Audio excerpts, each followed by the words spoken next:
자, 친족상도례 가겠습니다. 자, 친족상 정의를 이제 듣기로는 일단은 범죄가 성립하고 처벌이나 소출을 자원하는 요건 맞죠? 네, 그런 개념이고요. 자, 그럼 여기 328조 법조항을 좀 철저하게 암기하셔야 됩니다. 암기하셔야 되는데 1항을 딱 보면 직계혈족은 들어봤죠? 직계혈족 배우자입니다. 그리고 동거 친족, 동거 가족 또는 그 배우자 간입니다. 이럴 때는 323조라는 것이 재산범죄의 일종인데 여기서 형을 면제한다 이렇게 되어 있습니다. 그러면 우선적으로 보면 동거 친족, 친족과 가족은 동거가 필요한 거 맞죠? 근데 직결적 배우자는 별도로 살아도 상관없습니다. 자, 그러면 1항을 철저하게 암기하시는데 1항은 이렇게 배웠어요. 이 동친과 직배면 이렇게 외우면 되겠습니다. 그 집에 직접 택배 보내라 이 말입니다. 아시겠어요? 뭐 동친과 직배면 이렇게 하면 되는데 여기 이제 동거 친족이라 맞죠? 그다음에 동거 가족, 그다음에 직계혈족 배우자 맞죠? 면제 철저하게 외우시고 그 면제라는 건 중요하고요. 이것도 중요하고 그다음에 이제 그것만 있는 게 아니고 2항에서는 뭐라고 했냐면 친족이 요것만 있는 건 아니거든. 친족이 이것만 있는 거 아니고 그 외에 친족이 있을 수 있어요. 예컨대 보면 우리가 특히 이제 친족 있잖아요. 친족 삼촌과 조카. 그러니까 삼촌과 조카 같은 경우에는 한 집에 사는 경우가 드물어요. 그런 사람은 그 외에 친족이 되는 거죠. 그래서 이제 부산에 사는 조카가 대구에 사는 삼촌 집에 와서 물건을 훔칠 수가 있다는 이야기라. 그럴 때는 이 문장이 아닙니다. 그럴 때는 친고죄입니다. 친고죄. 그러니까 삼촌의 고소가 있어야 처벌할 수 있다. 이 말이고 그다음에 이제 사망에서는 친족 관계가 없을 수가 있죠. 없으면은 혜택을 안 주겠다. 그 말입니다. 그럼 이걸 이해를 하셔야 되는데 3번이 이제 이런 겁니다. 이 사람이 이제 갑의 아들이 이제 아버지 물건을 분명히 훔칠 수가 있죠. 그죠? 절도를 할 겁니다. 절도를 할 건데 이제 아버지 물건을 훔치죠. 그러면은 갑의 아들 혼자서 하면 상관없는데 이건 적용된단 말이에요. 근데 을하고 함께 할 수가 있다는 이야기라.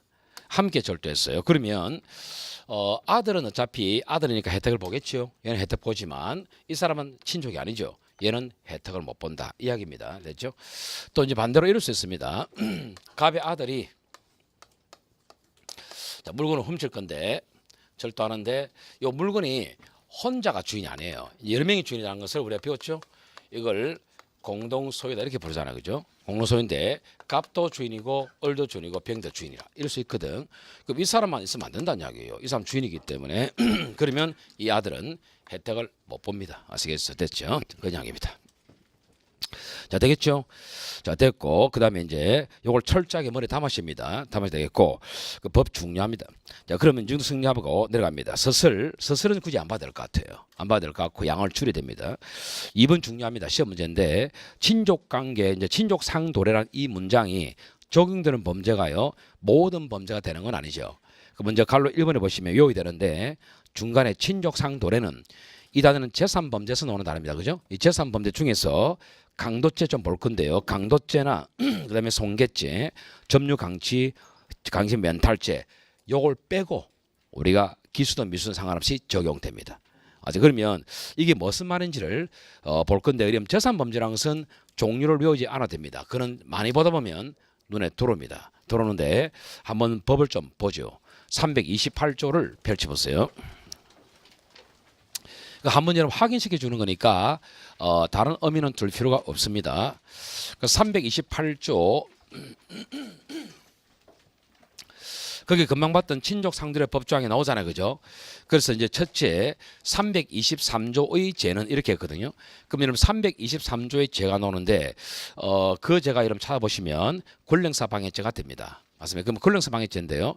이 권력사 방해죄도 재산범죄입니다. 그럼 여기서 나왔던 조문이야 이게. 이걸 다른 데 응용할 거예요. 자, 그럼 본격적으로 재산범죄 가보면 329조부터 시작이라.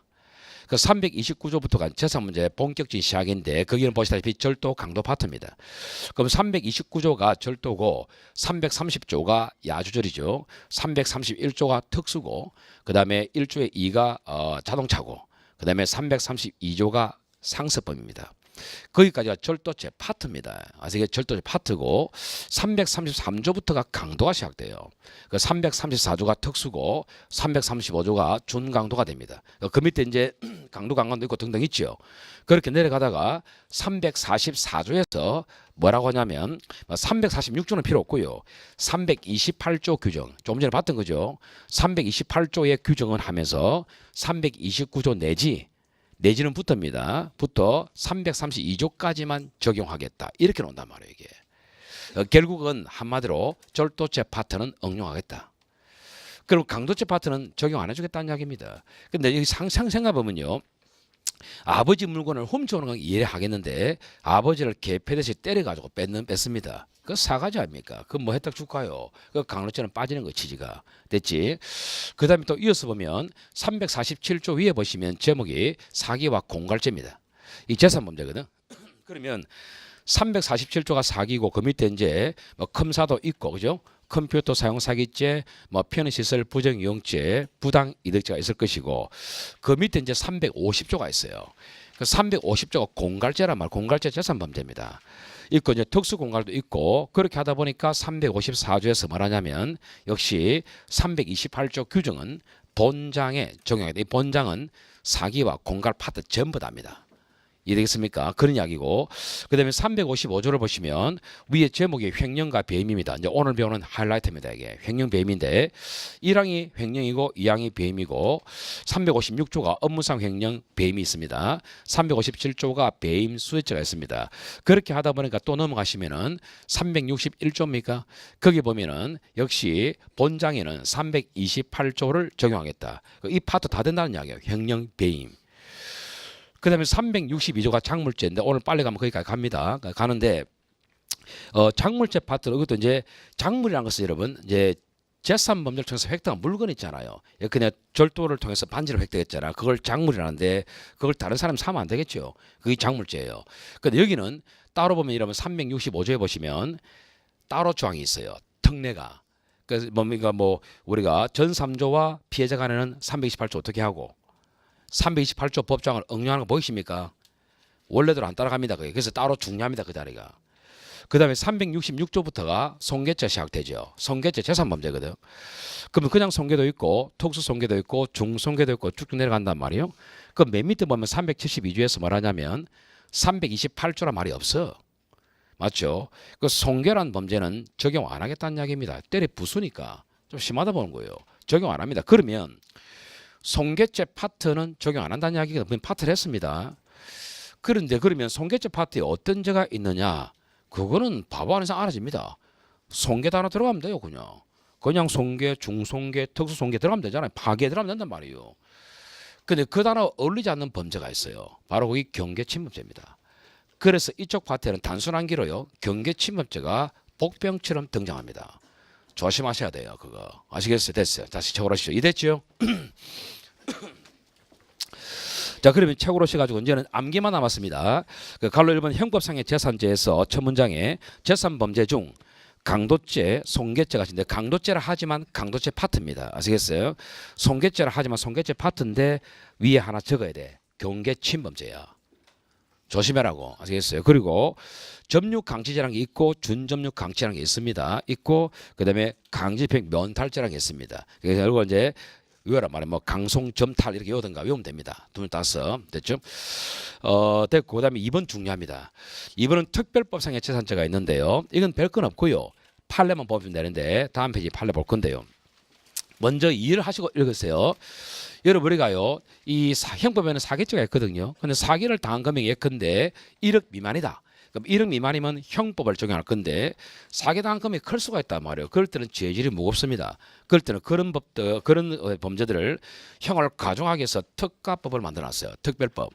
그럼 그건 똑같은 사기죄인데 오히려 피해 금액 때문에 형을 올리는 방식이에요. 그럼 그것도 사기죄는 맞단 말이에요. 그럼 그 특별법에 가중하겠다는 이야기인데 형법에 있는 친족 상도례는 혜택 주는 거잖아요. 그러니까 그런 문구를 우리는 적용하지 않겠다라는 말을 둔다면 적용 못합니다. 근데 그 말이 없으면 그것도 본질은 사기죄이기 때문에 일반 원리를 가져와야 돼요. 그래서 두고 있는가 안 두고 있는가 그게 중요하다는 이야기예요. 그래서 실제 우리 보이는 판례는 전부 다 안 두고 있기 때문에 고민할 필요가 없습니다. 특가법부터 그렇게 적용된다 보면 됩니다. 그럼 판례 보겠습니다. 판례 보시면은 이렇게 나오죠. 보시죠. 첫 문장 끝에 보면 형법상의 사기죄의 성질은 특가법 제3조 1항에서 가중 처벌되더라도 어차피 사기죄는 똑같거든. 똑같은데 뭐냐면 친족 상돌의 적용을 배제한다는 규정이 없다. 이게 핵심이거든. 없으니까 그대로 적용하라는 이야기죠. 그래서 이제 어차피 판례는 이거밖에 없으니까 고민하지 마시고 특가법에도 적용된다. 여기 가시면 됩니다. 아주 간단하게 가시라고 어떻게든. 자, 됐고 3번의 친족관계 범위에서 갈로 1번과 2번은 필수로 개념 정리하셔야 됩니다. 우선 직결조 앞에 봤지만 첫 번째 필요한 용어는 동거는 안 따집니다. 알아야 적용할 거 아닙니까? 동거 유무 따지지 않고요. 또 우리가 여러분 앞에서 인지 배웠지요. 인지하지 않으면 친족이 안 됩니다. 인지하게 되면은 됩니다. 그러나 엄마는 관계없습니다. 됐죠? 그 다음에 갈로 2번 배우자 보시는데 배우자는 여러분 당연히 법률상 배우자입니다. 그리고요 동거 안 따집니다. 별거 할 수도 상관없고 그 다음에 사실은 빼겠죠. 그죠? 이렇게 보면 되겠고 그 다음에 동거, 친족, 동거가족 이럴 필요가 없습니다. 여러분 동거란 단어를 함부로 붙이는 건 아니에요. 삼촌은 우리 집에 일주일간 휴가차 놀러 왔다. 그건 동거가 아니잖아. 놀러 온 거지. 동거는 일상생활을 같이 하는 게 동거입니다. 자, 그런 거 시험 문제가 안 돼요. 안 되고 4번은 또 시험 문제 됩니다. 4번은 그 배우자가 아니라 했는데 잠시 앞으로 오시죠. 앞에 있는 법을 잠깐 볼까요? 이런 것들은 여러분 절대 외우는 게 아닙니다. 외우는 게 아니고 항상 얘기했죠. 형법은 외우는 게 아니에요. 외울 거는 몇 개 암기가 정해져가 있거든. 그럼 어떻게 하느냐? 그 형법이 항상 보다 보면 많이 양이 돼도 항상 뭡니까? 찜찜해 형법이. 왜냐하면 이게 외우는 게 아니기 때문에 그래요. 외우면 차라리 탁탁 튀어나온단 말이에요. 이 외우는 게 아니고 판단의 문제거든. 자꾸 반복을 하셔야 돼요. 까먹더라도. 그 앞에 법을 보시면 1항 보시죠. 직계혈족, 배우자, 동거, 친족, 동거가족 또는 그 뒷문장, 그 배우자. 이 단어가 앞에 있는 동거가족의 배우자만 말하는지 아니면 그 앞에 있는 모든 사람의 배우자를 말하는지 그게 문제란 이야기죠. 결론부터 갑니다. 모두입니다. 아시겠어요? 그러면 갑시다. 뒤에 모두입니다. 시험 지문이에요. 그거. 그럼 첫 문장에 배우자는 동거가족의 배우자만을 의미하는 것이 아니라 직결족, 동거친족, 동거가족 모두의 배우자를 의미한다. 이거 시험 지문입니다. 그러면 이해를 좀 해보겠습니다. 이런 거죠. 아버지가 있고 그 다음에 아들 있지 않습니까? 아들.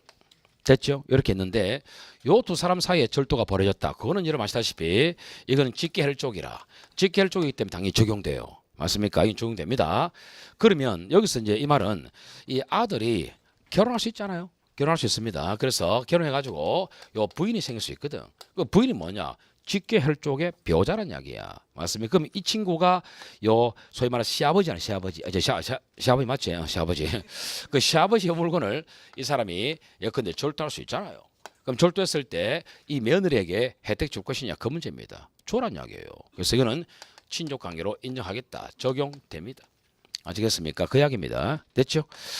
이해하시면 되겠고, 그 다음에 여러분, 이 상주 알아두세요. 우리가 이제 판례 읽다 보면 그런 게 있어요. 있는데, 이 친족이라는 범위가 몇 촌까지 친족이냐? 이거거든요. 이거는 상식으로 알아두세요. 8촌까지입니다. 법적으로. 8촌까지가 친족이다. 이거는 상식으로 알아두세요.